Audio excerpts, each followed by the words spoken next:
Hello. You are tuning into another episode of The Wunderkind Show. Today's second topic, The Wunderkind Show called it, bro. So, let me get sure I bring this up. So, if you were watching football today, you were witnessing, or you were a witness of the emergence of an orange and black colored quarterback who, dare I might say, is outplaying his starter counterpart since he's taken over the role. You might be wondering who I'm talking about. I could be like, oh, who? Jake Browning. Again. Let me read this off to y'all real quick, right? So you understand where I'm coming from. Like I said, remember during the first video today, I said they're playing right now. I'm telling you, they're going to get the 200 and something yards, 2 touchdowns, win the game. And guess what happened? That's exactly what happened. So the Bengals beat the Vikings 27-4, right? Scoring 21 points in the fourth quarter. How? I'll tell you how. Browning's how. Right? So, let me read off his stats. He was 29 of 42 for 324 passing yards, 2 touchdowns, 1 interception. Okay? Now, the crazy thing about this is you'd probably be like, oh, it's because he was just throwing the ball to Chase all game long, and that's how he got those stats. You would be wrong. Very wrong. Oh! You know why you'd be wrong? Because Chase went out with an injury. So he didn't even have Chase. He had T, and he had Boyd, and he had Mixon. That's who he had, right? And he still put up the stats that he put up. Still. T. Higgins finished the game with 4 catches for 61 yards, 15.2 yards a catch for 2 touchdowns, with one of the catches being an absolutely acrobatic display of his alpha presence on the field.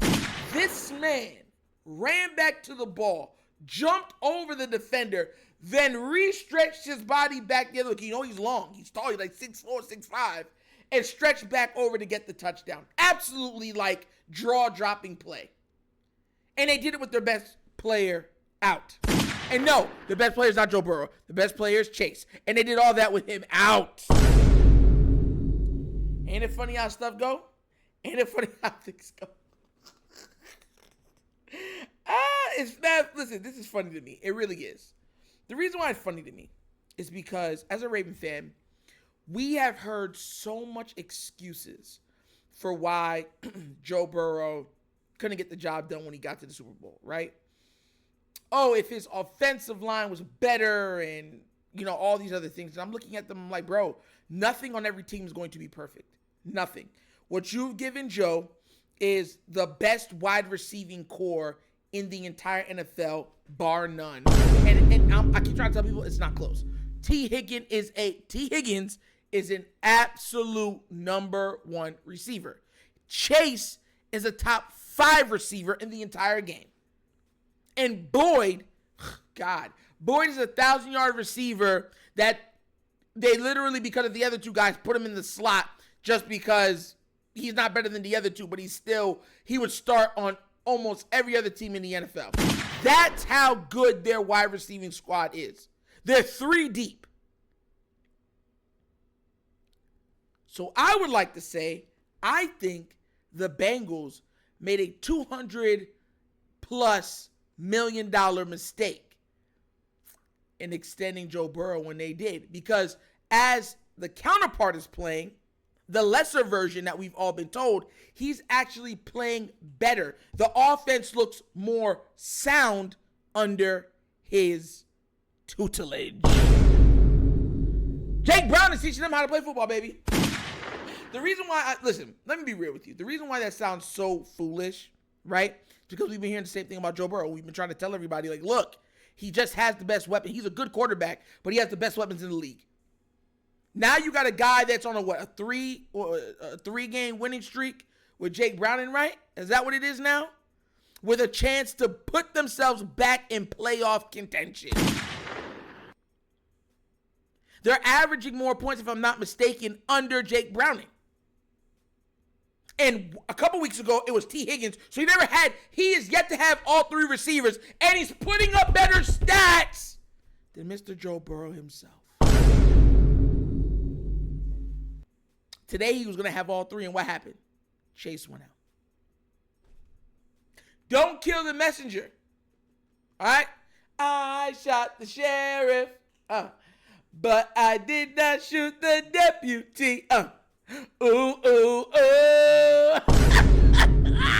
Yo, listen, as a Raven fan, it's bittersweet, right?